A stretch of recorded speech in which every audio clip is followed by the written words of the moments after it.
रफीक रजवाना साहब, आज का फैसले से मुतालिक आप बताएं। सुप्रीम कोर्ट का फैसला आ गया जी, मखसूस नशिस्तें मुस्लिम लीग नून, पीपल्स पार्टी, JUI इन तमाम को मिलेंगी अब। देखिए, बात यह है कि अगर इस फैसले पर तबसरा बगैर किसी सियासी वाबस्तगी के किया जाए तो ज्यादा बेहतर होगा। ठीक है, ना? बिल्कुल। अगर हम फरीक बन के करेंगे तो नून लीग को फायदा हुआ, तो वो फरीक बन के अगर इस पर तबसरा करे तो वो कहेंगे बहुत अच्छा, मैं भी नून लीग का एक वर्कर हूँ। ठीक है। अगर PTI के किसी दोस्त की तरफ से होगा तो वो कहेंगे कि ये फैसला गलत हुआ है। अगर सियासी पस मंजर में बात करें, ठीक है। अब बात ये है कि कानूनी तौर पर बात ये देखनी है।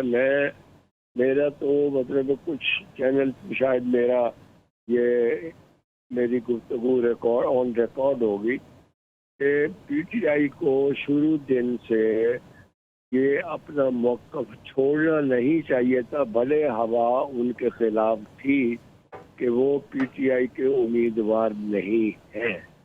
ठीक है, क्योंकि कानून के मुताबिक PTI was and is a registered political party। ठीक है जी। अब निशान नहीं है तो वो सेक्शन 96 है, मुझे याद नहीं है ये कौन सा अपना ये 2017 में इलेक्शन एक्ट आया, उसमें कि अगर पार्टी के पास निशान नहीं है तो वो इलेक्शन नहीं लड़ सकती। ठीक है। तो ये अपने मौक़िफ़ से दस्तबरदार हो गए और सुन्नी इत्तेहाद में शामिल हो। ठीक है। अब मखसूस नशिस्तों की तकसीम का जो आइन के अंदर दर्ज है और कानून के अंदर दर्ज है, उसमें है कि जो पार्लिमानी जमात अपने नशिस्तें जितनी जीतती है उनके तनासब से उनको मखसूस नशिस्तें मिलेंगी। ठीक है। ठीक है जी। सबसे पहले शर्त है पार्लिमानी जमात हो। ठीक है। PTI ने अपनी शनाख्त खत्म की और पार्लिमानी जमात नहीं थी। ठीक है। ठीक, और पार्लिमानी जमात भी वो जिसने सावधान है, पार्लिमानी जमात वो होगी जिसकी पार्लिमान में नुमाइंदगी हो। ठीक।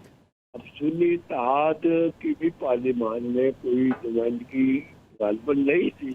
ठीक है। और ना ही उनकी कोई ऐसी नशिस्तें थी जिसकी बुनियाद पर वो मखसूस नशिस्तें जो है वो क्लेम कर सके। ठीक है। अब PTI से मेरी नज़र में, मैं खुद एक कानून का तालिब इल्म हूँ, मेरे सारे काबिल एहतराम दोस्त हैं, ठीक है। इंटरप्रिटेशन मुख्तलिफ होती है, मगर बात ये है PTI में सिर्फ मैं समझता हूँ कि सलमान अकरम राजा साहब का पहले दिन से मौक़िफ़ दुरुस्त था। ठीक है। इन्होंने कहा था कि आप मेरे नॉमिनेशन पेपर बतौर आज़ाद उम्मीदवार जो है ना तस्वर नहीं कर सकते। ठीक है। कि तहरीक इंसाफ एक रजिस्टर्ड पॉलिटिकल पार्टी है। सर, कुछ ऐड ऑन करूं मैं? अब मैं कुछ ऐड ऑन करूं। बैरिस्टर गौहर साहब कहते हैं हम इलेक्शन कमीशन के पास गए थे इस सूरत हाल में, ये रास्ता उन्होंने दिखाया था। एक चीज अच्छा, चले ठीक है, साथ ही दूसरा जवाब दे दें, नून लीग को पाकिस्तान तहरीक इंसाफ की जो नशिस्तें थी वो क्यों मिलनी चाहिए सर? जी सर। कानूनी नुक्ता उठाया है जी सर। तो फिर मुझे उस पर थोड़ी सी वजाहत कर लेने दें ताकि जी सर। नाजरीन और कुछ हमारे कानून के उस्ताद और कुछ हमारे शागिर्द तो सुने तो उसमें जी सर। मैं समझ सकूं कि मैंने सही गुफ्तगू की। जी सर। ठीक है, may be subject to correction या सब्जेक्ट टू इम्प्रूवमेंट। तो सलमान अकरम राजा साहब का मौक़िफ़ ठीक था, मगर अनफॉर्चुनेटली सुनवाई नहीं हुई। ठीक है, तो अब देखना ये है कि जब ना कोई पार्लिमानी जमात है ना PTI की है, तो ये फैसला बातिल नज़र में कानून और आइन के मुताबिक नज़र नहीं आता था। बातिल नज़र में क्या, वो तो जो मुकम्मल फैसला उस वक्त हो गया। तो अब देखना ये है कि जब ना कोई पार्लिमानी जमात है, ठीक है, और ना ही PTI पार्लिमानी जमात है, ना ही सुन्नी इत्तेहाद है। ठीक है। अब जो अगला हिस्सा है इस फैसले का, नशिस्तें किसे मिलने चाहिए। ठीक है। अब देखना ये है जो भी पार्लिमानी, ये मैं आपको अपनी तरफ से अपनी इंटरप्रिटेशन बता रहा हूँ। जी जी। फायदा किसको, नुकसान किसको, जैसा नजर पे। अब पार्लिमानी जमातें जिन्होंने इलेक्शन में हिस्सा लिया, उनके दरमियान ही ये सीटें तकसीम होनी है। अच्छा, ठीक है।